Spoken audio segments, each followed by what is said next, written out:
Madame, Monsieur, bonsoir. Voici les principaux titres de l'actualité en ce deuxième jour de Eid al-Adha, mercredi 16 octobre 2013.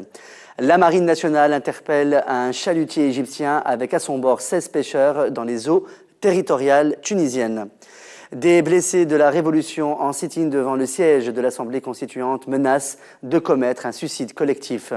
6 habitants de la délégation de l'Gueb intoxiqués après leur consommation de boissons gazeuses et à l'étranger, les experts suisses confirment la possibilité d'un empoisonnement de Yasser Arafat, mort près de Paris en 2004 par substance radioactive. Le porte-parole du ministère de l'Intérieur, Mohamed Ali Al-Aroui, a indiqué hier, mardi, que les forces de l'ordre se sont interposées le jour même face à un groupe de délinquants bloquant la route au niveau de Jbel Jloud, au sud de Tunis, et tentant d'effectuer des rapines. D'après Mohamed Ali Al-Aroui, cité par l'agence TAP, les forces de l'ordre ont utilisé du gaz lacrymogène et des balles en caoutchouc face aux délinquants et arrêté une dizaine d'entre eux. Des blessés de la Révolution en sit-in devant le siège de l'Assemblée constituante depuis un mois ont à nouveau menacé hier, mardi, de commettre un suicide collectif si les autorités continuent à ignorer leurs requêtes. Des composantes de la société civile ont dénoncé ce comportement des autorités envers les blessés de la Révolution dont l'état de santé ne cesse de se détériorer. Les habitants de la région Ain Jmela à Tboursouk dans le gouvernorat de Kef ont bloqué la route nationale numéro 5 menant à Tunis en signe de protestation contre la mort d'un citoyen hier 15 octobre 2013 dans un accident de la route. Ce mouvement protestataire a contraint les utilisateurs de cette route de passer par la route difficile d'Ain Younus. 6 habitants de la délégation de l'Gueb appartenant au gouvernorat de Sidi Bouzid ont été transportés d'urgence hier mardi à l'hôpital régional de l'Gueb dans un état critique suite à la consommation de boissons gazeuses. Selon les analyses médicales, ces boissons gazeuses contiennent des substances toxiques. Dans l'actualité internationale, les experts suisses ayant analysé les effets personnels de Yasser Arafat, mort près de Paris en 2004, confirment la possibilité d'un empoisonnement du leader palestinien par substance radioactive, selon un compte-rendu publié par The Lancet. Plusieurs échantillons de fluides corporels, sang et urine contenaient une radioactivité plus élevée et inexpliquée au polonium-210 par rapport aux échantillons de référence, écrivent ces experts de l'Institut de radiophysique IRA de Lausanne dans l'article diffusé par la revue médicale britannique. Les experts suisses expliquent avoir concentré leur analyse sur des taches visibles de fluides corporels d'effets personnels spécifiques, sous-vêtements, chapka, brosse à dents, vêtements de sport. Ces résultats soutiennent la possibilité d'un empoisonnement d'Arafat par polonium-210, ajoute l'équipe, selon laquelle les niveaux de radioactivité retrouvés dans ces échantillons sont compatibles avec une ingestion létale de plusieurs gigabecquerels de polonium-210 en 2004. Le Libyen Abou Anas al-Libi, membre présumé d'Al-Qaïda inculpé pour les attentats contre 2 ambassades américaines d'Afrique de l'Est en 1998, a plaidé non coupable mardi devant un juge new-yorkais 10 jours après sa capture spectaculaire à Tripoli. Abou Anas al-Libi, longue barbe, poivre et sel et cheveux noirs coupés ras, visiblement fatigué, a plaidé non coupable via un avocat commis d'office après s'être vu signifier par le juge fédéral Lewis Kaplan les charges retenues contre lui. Le juge de Manhattan a ordonné son maintien en détention en évoquant un risque de fuite et a fixé une prochaine audience au 22 octobre prochain. Les négociations sur le programme nucléaire iranien controversé ont commencé hier mardi à Genève pour essayer de relancer un dialogue en panne via une proposition présentée par l'Iran dans un nouveau climat d'espoir.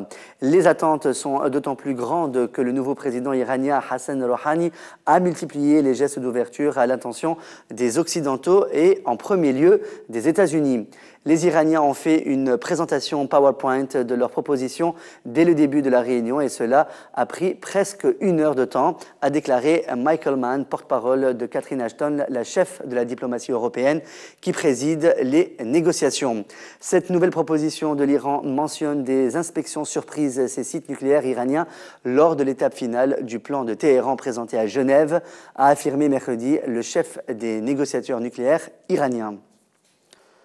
Les Verts allemands ont rompu ce mercredi les discussions de coalition avec les conservateurs de la chancelière Angela Merkel, qui a maintenant pour seule option les sociodémocrates comme partenaire gouvernemental. Nous sommes arrivés à la conclusion que nous ne pouvons pas recommander de négociations de coalition à notre parti qui se réunit en congrès ce week-end, a déclaré la présidente des Verts, Claudia Roth, lors d'un point de presse à l'issue de 6 heures de discussion avec des représentants conservateurs à Berlin. Elle a ainsi expliqué que la question centrale était « Disposons-nous d'un fondement solide pour 4 ans de gouvernement ?» Cela ne nous a pas paru le cas après ces discussions.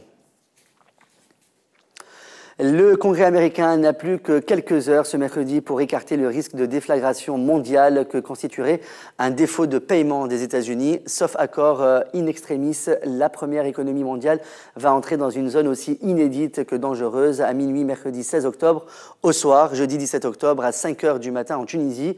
Mardi soir, au terme d'une journée riche en rebondissements reflétant les profondes divisions partisanes à Washington, les républicains dominant la Chambre des représentants ont renoncé à organiser un vote destiné à relever le plafond de la dette et à mettre fin à la paralysie de l'État. L'état-major a invoqué le manque de soutien des élus issus du Tea Party, toujours intransigeant avec la Maison-Blanche. Les chefs de file du Sénat, le dirigeant de la majorité démocrate Harry Reid et celui de la minorité républicaine Mitch McConnell ont immédiatement fait savoir qu'ils œuvraient à une solution de rechange. Désolation au Salvador, pas moins de 114 tortues marines ont été retrouvées mortes sur la côte pacifique du pays en seulement une quinzaine de jours entre le samedi 28 septembre et le lundi 14 octobre. Les autorités ont décidé d'ouvrir une enquête. Les animaux ont été retrouvés sur les plages de San Diego, El Amatal et Taluca, au centre du littoral salvadorien, à quelques dizaines de kilomètres de la capitale. La plupart étaient des tortues vertes et des tortues olivâtres. Algues toxiques ou filets de pêcheurs, là est la question. Le problème semble aussi concerner le Guatemala et le Nicaragua voisins, mais les autorités de ces pays n'ont pas tenu de compte précis.